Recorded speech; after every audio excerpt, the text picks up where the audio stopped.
Welcome on into the Baseball Insiders. It's Thursday, September 21st. There's an October chill in the air, and a couple October-bound teams have chills about whether or not they will make the postseason.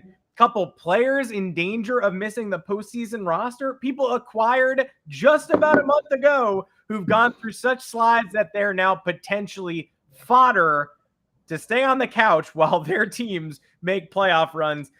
All that plus Robert Murray and I talk about a few players who might have earned themselves one-year deals this offseason instead of long-term packs, thanks to a question from you all in the Discord, which, again, we recommend you join if you're not there yet. Come with us down the stretch into the offseason. Become a member of our YouTube channel. There's no better time. You can get early access, maybe even shape the show, as one question asker did today. Fansided Insider Robert Murray is joining me as always. Robert, welcome to the show. A couple teams about to play a pretty big series in the AL West. You are not kidding there. Well, first of all, a pleasure to be here with you as always. Gotta love it. But I'll tell you, this postseason race, especially like in the AL, you can even look in the NL because of the wild card uncertainty there. It's shaping up to be really interesting last week and a half here. And wouldn't you know, these San Diego Padres, I know we're going to be talking about it in a little bit, they're not necessarily dead. And I'll tell you, if they do squeak in, that is about as dangerous of a wild card team as you could possibly imagine. But we'll get into that later. Adam Weinrib, how you doing, my friend?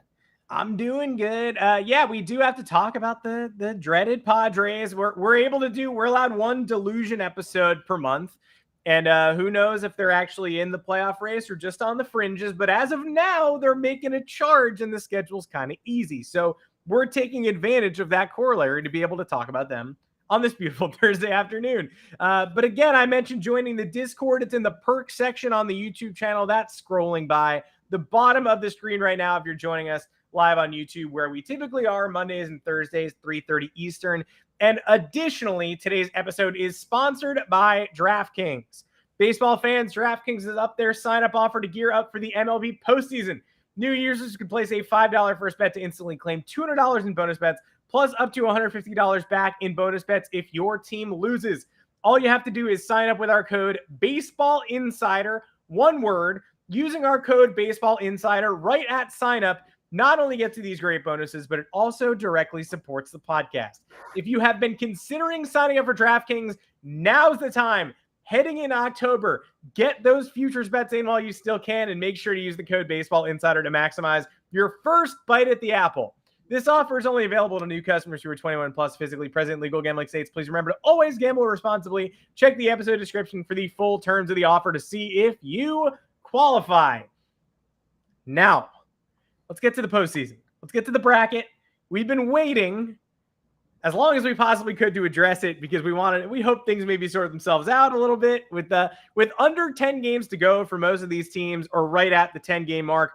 Nothing has really been solidified in either the NL or AL wildcard races or the AL West race, where yesterday, if the Houston Astros don't walk off the Orioles on a Mauricio Dubon single, they might be in all caps danger of missing the postseason entirely. Instead, it still looks like they've got a chance, and they are the Astros, and they are facing the Royals, so I wouldn't bet against them, but they are certainly among the current playoff teams that are still in a precarious position. Obviously, the Astros, the Rangers, and Mariners, who are currently tied in the loss column for that last AL wildcard spot and will play each other 7 times down the stretch. The Cubs are in trouble. The Diamondbacks, of course, have solidified nothing, being in that second wildcard spot, the 5th seed overall. And the Padres are not dead. We'll examine them a little bit closer in a bit. But of all of those current playoff teams, does anyone strike you as more likely to be out of the postseason than in? Is anyone currently in the bracket going to find themselves on the outside looking in about a week and a half, keeping in mind that the Mariners and Rangers are both right now a coin flip to make it? One of them's not going to. Probably. No, for sure. Like I'll tell you, like that entire, like the American League, obviously you look at it, like you have the Baltimore Orioles, you have like the Houston Astros, you have the Minnesota Twins as division leaders. And then you look at the wild card You have the Tampa Bay Rays, who, I mean, they basically got that thing shoot in. The Toronto Blue Jays, then you have the Mariners and the Rangers. That upcoming series for them, obviously crucial. And the fact that one of those teams that they may not end up making the postseason is absolutely wild to me. And it speaks to the overall just high-end teams in the American League. And you look at the NL, it kind of doesn't feel that same way. Obviously, you have like the Atlanta Braves, you have the Los Angeles Dodgers. The Milwaukee Brewers have been a lot better this season than I expected. They've had some pretty strong offensive performances in the second half of the year, and that was really kind of guiding them along with that pitching staff. But if there's one team to me, like not just sticking in the National League, because the American League, I feel like it's kind of obvious at this point, it's the Chicago Cubs. You look at the Cubs right now in the last 10 games, they are 3-7, and you have the Miami Marlins, who are a half game back. You have the Cincinnati Reds that are a game back. You have the San Francisco Giants that are 3 games back. And then you have the old San Diego Padres, who are 4.5 games back. And with the Cubs falling, they have a wild card spot right now. If they continue to fall, there are 4 teams that have a realistic chance of catching them and passing them and making them miss the postseason. And like, I think the Padres right now kind of unlikely, just because they're 4.5 games back with 9 games to go. But the Marlins, they can catch them real quick. The Reds can catch them real quick, especially with that talent. I think the team that is in the most danger, at least in the National League, of missing the postseason is the Cubs. And I think it's, at this point, not necessarily close. Well, the thing with the Cubs is, look, tough schedule, complain all you want. At a certain point, you have to go ahead and beat the teams in front of you and that are lurking right behind you, and you go to Arizona and get swept. It's not unfair. You were both you both had the same odds. The Diamondbacks had to beat the Cubs at home. The Cubs had to go on the road and beat Arizona. Both difficult, but hey, one team takes 2 out of 3 instead of sweeping, then you're in a better position today. You gave all those games away. You open the door, Arizona leapfrogs you ever so slightly, and now you're in danger. I don't think that the Padres are going to make the playoffs. I don't think they will, but I do know that they have the Cardinals in town for 3, go to the Giants, who are reeling and once were like 10 over 500 and are now just a handful over 500, and then they finish the season at the Chicago White Sox. That's who the Padres have on their docket. In order to make the postseason, they probably have to go. They're on a 7-game winning streak right now. They probably have to end the year 15-1. It's not easy, but they don't have a real challenge ahead of them in those final 9. And there would be no funnier outcome than the team that had to go on the offensive this week and on the defensive and deal with AJ Preller doesn't know how to manage people. And there are too many superstars in the room and no leaders. And how is Xander Bogaerts supposed to be the leader of Manny Machado? And what's Fernando Tatis's role? He's been squeezed out because he got suspended. All that noise, and now they're better than they've been at any point during the 2023 season. It's crazy because, like, I'll tell you, for the longest time, I had basically counted the Padres out of this thing. And I think there was a lot of other people in baseball that were the exact same way. Then they go on this win streak, and your mind starts to go to a lot of different places. But to speak to the reports that were out about Preller and Bob Melvin and the Padres' locker room specifically this week, is I had somebody tell me a few days ago that there was an athletic story coming about Preller, and it was going to be similar to the story that they had written a couple of years ago. And it's a lot of the same kind of complaints about Preller, is that, and I think there's I want to figure out how I want to phrase that, because that's a tough one. And like, I've heard those complaints, but I've also heard other people say that he's like just a gifted evaluator. He's tough on his people because he expects a lot out of them. And maybe that's where the griping is coming. I don't necessarily know, but I do think that relationship between Preller and Melvin there's a lot of tension there. And that is why on the last show that I said that I do not believe Bob Melvin is going to return. I don't think anything is official there, but I'd be relatively surprised if he returns. And that being said, we've heard about all the tensions in the locker room. We've heard about the questions about Manny Machado as a leader. We've heard about Melvin. We've heard about Preller. What cures that? It's winning. And if they continue this win streak, if they make it into the postseason, I bet you that locker room is going to look a lot more harmonious. I don't know if that's a word, but we're going to make that up. That's a word. And then all bets are off from there. Odds are stacked against them, but if there's ever a team that has the talent to make the postseason and to defy those odds, I think it's the San Diego Padres. And lo and behold, here they are. Cameron thinks we're out of our minds. Cameron, you're right. We are, but not for this reason. I don't think the Padres are going to make the playoffs. I don't think the Padres are going to make the playoffs. I'm just impressed the Padres have made us think about them in the final 10 days of the season. No, exactly. Because like that, to me, there was not a scenario in my mind where I thought that was going to end up being happening. Like that was going to be a thing. I thought they were done. I thought they were dead in the water. And I thought the conversation of the last 2 weeks was going to be about Melvin and Preller. And Preller's not going anywhere. I'm pretty confident about that. And speaking of going anywhere, I'm seeing a comment here from Josh W here about David Ross possibly being on the hot seat if the Cubs don't make it. I don't think that's going to end up being the case. What I can tell you is like I think his job is safe. I think the Cubs internally believe that this was year one of what they're just one of the beginning of what they're trying to build there in Chicago. And I think next year the expectations are going to be a lot higher. I think they're doing quite well considering like where they're doing better than I thought they would this year. I don't think Ross deserves to be fired by any means, but I think next year, if they don't make the postseason, then I think that conversation becomes a little bit more active. Especially because they showed a willingness to spend this offseason that I think most of us thought, okay, Dansby Swanson, okay, Seiya Suzuki year one didn't work. It's interesting. Jameson Taillon, that's a 4-starter on a really good team. It's interesting. They take the Bellinger plunge, as the comment section is talking about, and turn him back into gold. I don't think any of us could have seen that coming necessarily. Maybe no. I'm scarred from too many reclamation projects in New York, but my first inclination was like, all right, you think you can fix him? Best of luck. And they did. So that gets you into contention quicker than any of your other moves, right? Swanson's exactly what you thought he'd be. Taillon's exactly what you thought he'd be. But Bellinger's ceiling was higher, and the kids' ceilings were higher, and they moved quicker. And Christopher Morel was better than you thought he could be. Now they're going to have to hold up against real competition down the stretch. Atlanta and Milwaukee, as Justin said in the comment section, 2 road series. Those are the big boy series.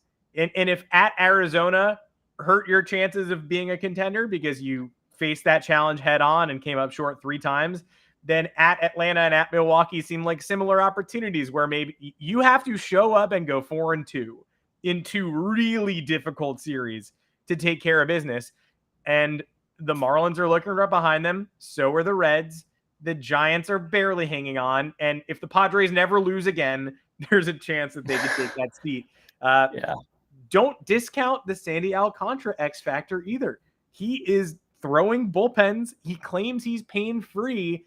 And I guess he wants to come back and make 2 starts for the Marlins down the stretch. Does that change your calculus at all there?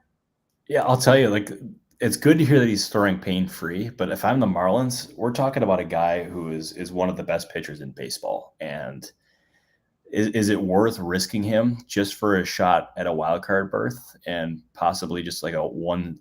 I don't know. Like, I think you have to be really careful. You have to make sure he is 100% healthy because you don't want to end up putting him on the mound, having him suffer a setback, and then have him miss all of next year. That is worst case scenario. And something that I think they have to be really mindful of.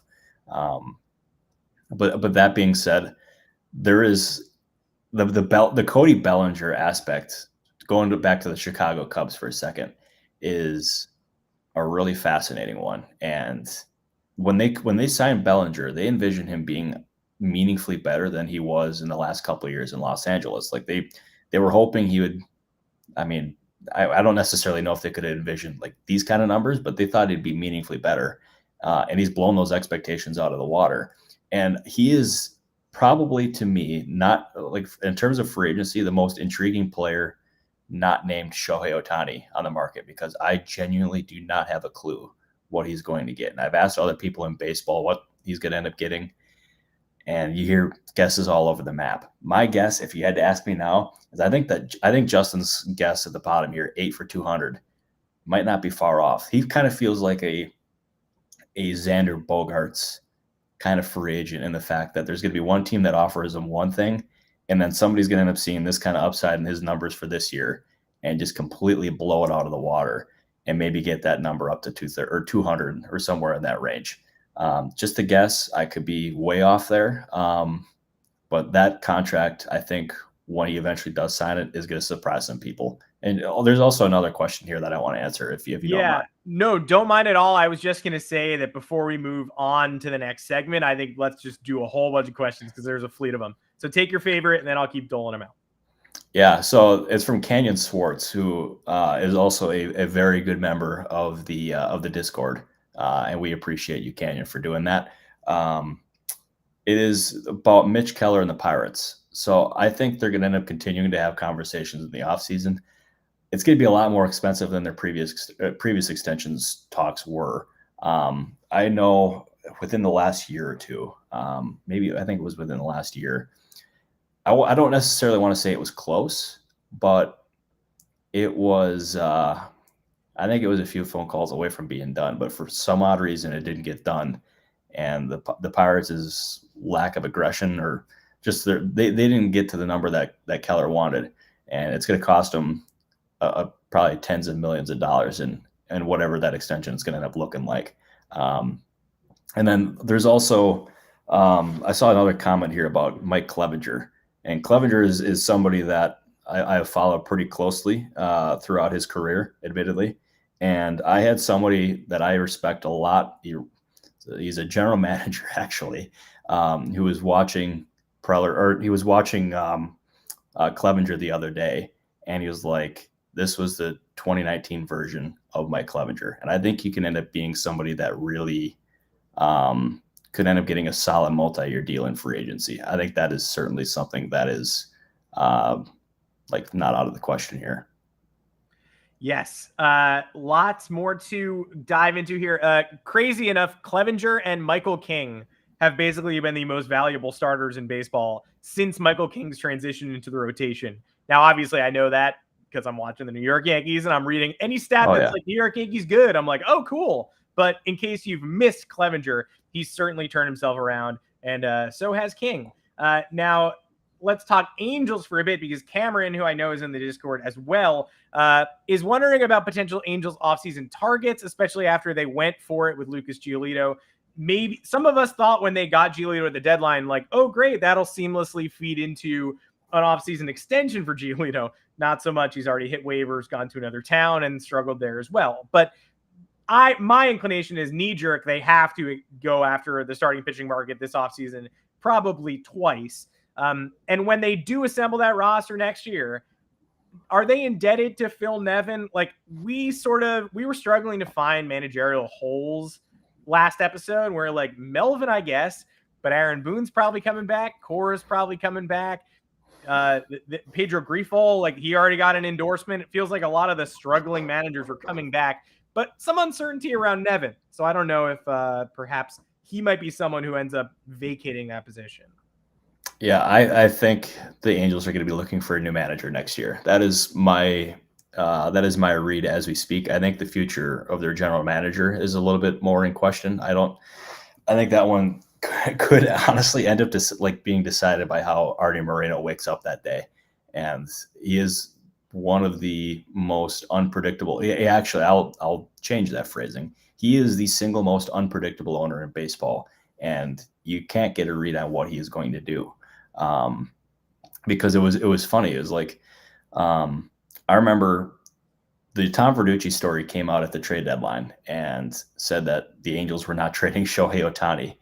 That was news to a lot of people in the Angels' front office. They had genuinely no clue. And I'm pretty sure that story came from Artie Moreno. And he was the driving force behind that. Truly fascinating, but like, that just shows how unpredictable and like how he kind of just does his own thing. And with the Angels, I will tell you this is like, you've obviously, like, there's been reports that the Angels don't pay that well in terms of their manager and their front office. And I'm wondering, considering that, they're probably going to be in a multi-year rebuild and a retool here. And they also have a history of going through managers like they're hotcakes. How intriguing of a job is that for a lot of these candidates? I think they're going to end up struggling to find a solid replacement for Phil Nevin if they do move on. And I do wonder if that is the case, do they stay in-house and maybe go with a guy? Let's say that Perry Manassian stays. Do they go with Ray Montgomery, who's currently their bench coach? I think that is a situation or a scenario that is quite possible. As long as they keep Perry Manassian as their general manager, I think that is in play. 2 words: Benji Molina. Wow, that did not even cross my mind.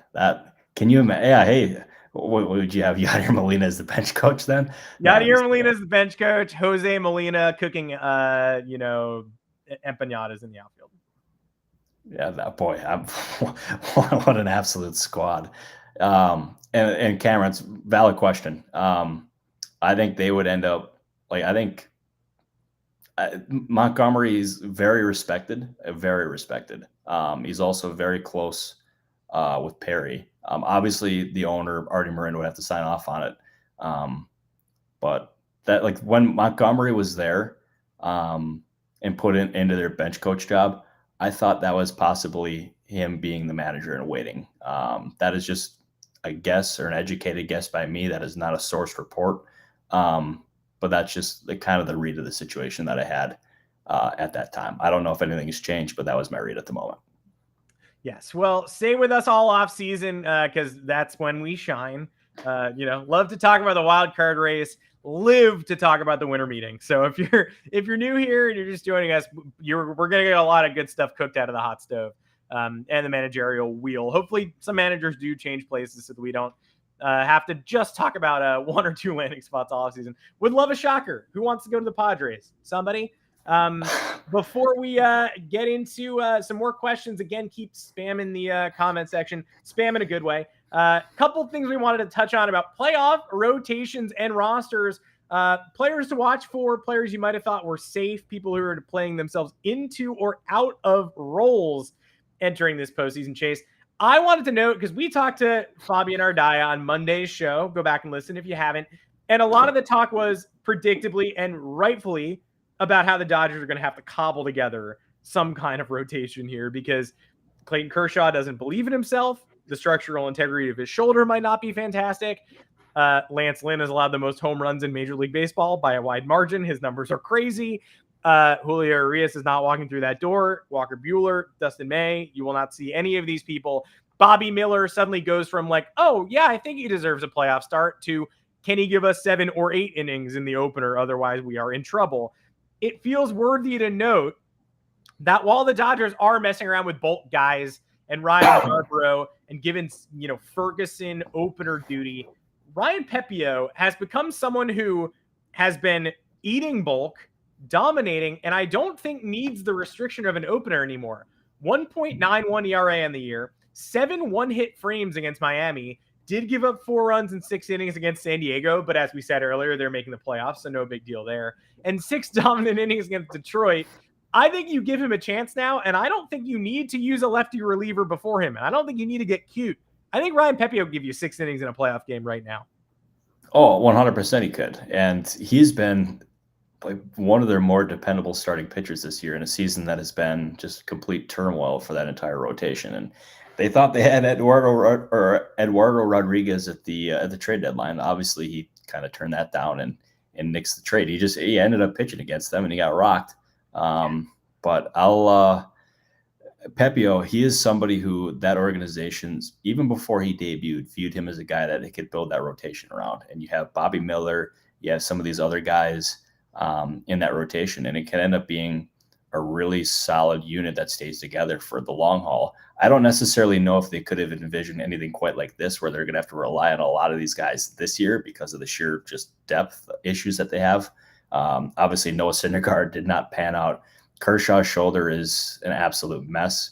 Obviously, the Julio Urias situation is really sad there. And I mean, that rotation is just a complete turmoil. And it's going to be Pepiot who is going to end up being a guy that they really rely on here. And he's shown throughout this entire season, but especially lately, that he can be the guy. And we've seen some of these young pitchers in years past really kind of shine in the postseason. And he feels like the latest candidate to be one of those guys for a Dodgers team that desperately needs him. Give me Dodgers Brewers in that first round. If you took those two teams and combined them and just, the Brewers rotation and the Dodgers lineup, that's a World Series champion. But as of now, oh my God, yeah. it is going to be, can good pitching beat good hitting? Like, it's going to be somebody's senior thesis in the first round of the postseason if the Brewers can make it out of the wild card round. And so I hope that we do. I hope we do manage to get the stars to align a little bit and get that in the 2-3. Yeah, I'll tell you. I'll give you this right now. I'm not. You know me. Like, you guys know me at this point. I'm not much of a predictions guy. I try to base my things on facts. Well, the predictions I did make before the season, goodness me, those were terrible. Don't watch that episode at all. Do not scrub it from the internet. Yeah, it should be scrubbed because it was that bad. But I'm going to make a prediction right now. If the Dodgers and Brewers face off in the postseason, the Brewers are going to beat them, and the Brewers, it's going to end up being Brewers Braves, and that is going to be, I don't know exactly how that would play out. But if the Brewers and Braves play together or play against each other, I think the Braves win that one. But the Brewers pitching, and if their hitting is hot, could be a really interesting series. But I think the Braves had the upper hand. But I would not be surprised if the Brewers knocked out the Dodgers. In order to get there, too, the Braves are presumably going to have to go through the Phillies, which makes me do just like our bad on Michael Lorenzen.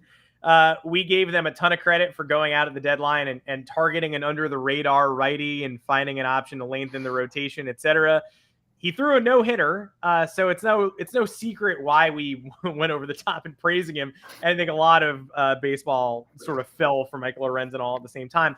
Since that 27 earned runs and 26 in the third innings. Add Jack Flaherty's strange situation in Baltimore, and it kind of feels like that's two big deadline acquisitions who might be relievers in October at best, or could be in danger of missing the postseason rosters altogether.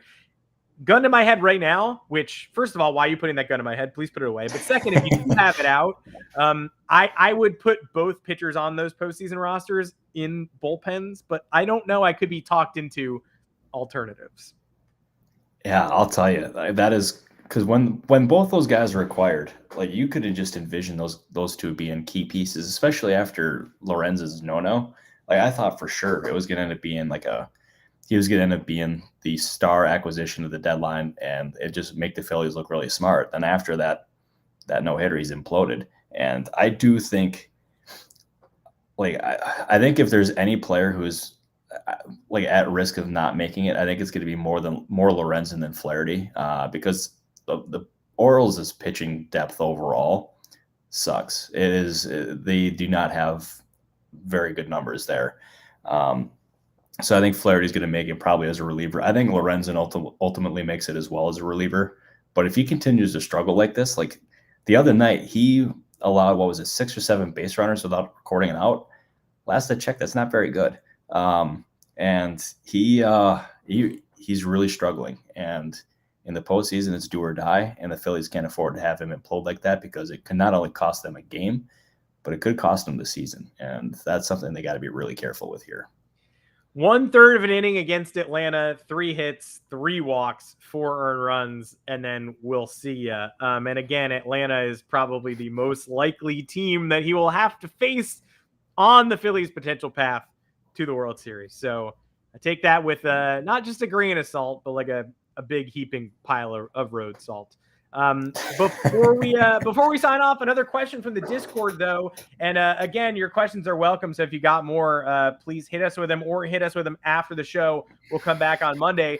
But the very interesting point was raised in the Discord about Rhys Hoskins' market. While we're talking Phillies, you mentioned him as a 1-year deal candidate. I think that's true at this point. I can't imagine guaranteeing him more.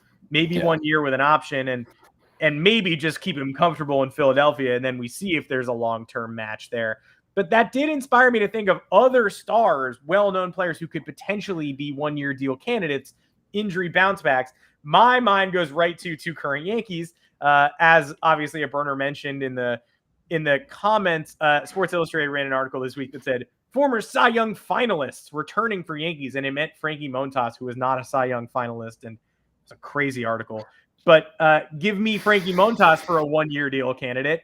And I'm going to throw Luis Severino in there too. I don't know how you give those guys more than 1 year with an option right now. Somebody smart's probably going to, but I don't know how you give them more. And I wondered if any more names came to mind for you.